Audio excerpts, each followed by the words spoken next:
Coucou mes anges imparfaits, j'espère que vous allez bien. Moi j'ai la gorge un petit peu enrouée, c'est le début de l'automne.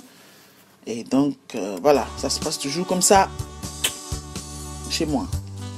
Cette vidéo est un vibrant hommage à toutes les formidables femmes, mamans, mères isolées ou mères solo, mères célibataires, mères divorcées, mères veuves ou filles-mères qui vivent seules avec leurs enfants et les éduquent courageusement sans jamais baisser les bras. Voyez-vous, les circonstances de la vie mettent beaucoup de femmes dans cette délicate situation, à savoir un divorce, le veuvage, un abandon. Bref, ce sont des situations qui s'imposent aux femmes à un moment donné de leur vie et qu'elles doivent assumer. Elles le font généralement bien sûr. Il y a quelques brebis galeuses qui ne le font pas, mais on ne va pas s'attarder sur les brebis galeuses dans cette vidéo. Une vidéo spéciale mauvaise maman viendra en son temps. Voilà. La situation idéale pour un enfant est de vivre entre un père et une mère. C'est indéniable, mais ce n'est malheureusement pas toujours le cas. Les vicissitudes de la vie font parfois que ces mamans se retrouvent dans cette situation de solitude avec leurs enfants. Les plus intelligentes comprennent que rien ne sert de pleurer sur le lait renversé, comme dit le proverbe. Qu'elles n'ont pas de choix, qu'elles ne peuvent compter sur personne d'autre qu'elles-mêmes, qu'elles doivent se jeter corps et âme dans la bataille de la vie et qu'elles doivent assumer tous les rôles dont celui de père. Ces mamans solo assument effectivement les deux rôles, celui de père et celui de la mère, et c'est pas facile tous les jours. Elles le font avec des larmes et parfois, ou plutôt souvent même, affrontent le mépris, les huées, le persiflage, des colibets, des commérages, des insultes, des outrages et des ricanements. Pire, elles sont souvent jugées, stigmatisées et traitées de tous les noms d'oiseaux. J'ai été une fille-mère, mes anges imparfaits. Je sais de quoi je parle. C'est dommage et pathétique de voir des personnes sans cervelle, des abrutis, parmi lesquelles des femmes, oui, des femmes qui se moquent d'autres femmes. Bizarre, non? Malheureusement vrai. Le proverbe qui affirme que les dents qui se moquent de nous sont celles de notre propre bouche est parfaitement vérifiable dans ce contexte. Ce qu'il faut comprendre, mes anges imparfaits, c'est que le modèle familial de la mère seule, élevant ses enfants sans l'aide d'un conjoint, s'impose à ces mamans qui, bien que rencontrant parfois des difficultés financières, même pas, souvent des difficultés financières importantes, bien que stressées, débordées, traumatisées par la vie, accomplissent tout de même leurs 12 travaux d'Hercule sans répit et sans repos. Respect et vénération à ces mamans, à ces femmes qui assument leurs responsabilités, qui gèrent tout au quotidien, les peines, les problèmes, les angoisses, les stress de leurs enfants, qui donnent tout à leurs enfants, se donnent elles-mêmes comme nourriture, pain rompu pour leur progéniture. Des mamans désespérément seules qui ravalent leurs larmes et l'amertume, qui se cachent pour pleurer pour que les enfants n'aient pas le cœur brisé de les voir tristes. Des mamans qui, malgré les énormes difficultés, réussissent à équilibrer leurs rejetons et à leur donner autant de chances de réussite que les enfants vivant entre deux parents.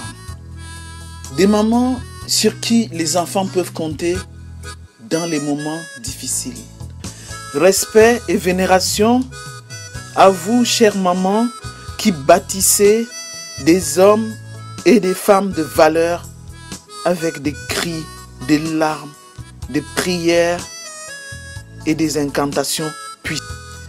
Immense respect et reconnaissance éternelle à ma propre maman, maman Anastasie, qui est la figure emblématique de la veuve forte, courageuse, protectrice, aimante, sainte.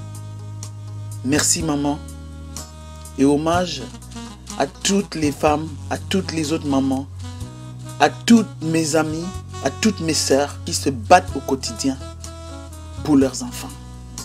Chère maman, chère sœur, chère respectée sœur, il n'y a ni honte ni culpabilité à ressentir si vous êtes seul avec vos enfants. Vos enfants sont votre essentiel, votre raison de vivre. Redressez donc vos épaules et marchez tête haute, car vous faites courageusement votre travail. Femme indépendante, chef de famille, vous jouez un rôle essentiel, vital dans la vie de vos enfants. Mère éducatrice à la fois tendre et sévère, infiniment patiente, amoureuse indéfectible et éternelle. Chère dame, chère maman, chère sœur, vous pouvez revendiquer le fait d'être d'aussi bonne mère que les autres, aussi capable que les autres de transmettre des valeurs à leurs enfants et de leur imposer des règles de vie. Il y en a qui font même mieux que des mères qui sont accompagnées d'un conjoint ou d'un compagnon. Ma considération est plus accrue pour les femmes africaines vivant en Afrique parce qu'elles n'ont aucune aide, aucune allocation et doivent se battre 1000 fois plus que les Africaines occidentales pour subvenir aux besoins des enfants. Chères sœurs africaines vivant en Afrique, respect de la part de vos enfants, dont vous êtes la référence et le modèle de courage, d'opiniâtreté, de réussite. Immense respect et reconnaissance éternelle de la part de vos enfants, dont vous êtes des déesses sur terre. Mes anges imparfaits, il ne faut pas attendre l'anniversaire de nos mamans ou la fête des mères pour leur dire qu'on les aime, pour leur exprimer notre affection. C'est tous les jours qu'il faut le faire. C'est minute après minute qu'il faut le faire. Parce qu'elles ont aussi besoin de sentir en retour que leurs enfants les aiment, de sentir en retour qu'elles sont l'essentiel de leurs enfants, de sentir en retour qu'elles sont parmi les raisons de vivre les plus importantes de leurs enfants. C'est très important. Nous avons un devoir de reconnaissance, un devoir de vénération vis-à-vis de nos mamans qui nous ont portés 9 mois dans leur ventre, qui nous ont nourris de leur sein et qui nous ont fait grandir, qui ont fait de nous des hommes et des femmes de valeur. Merci de m'avoir écouté. Likez, partagez, activez la cloche de notification pour ne rien rater. Ramenez-moi des abonnés. 1000 bisous et 1000 choses. On est ensemble.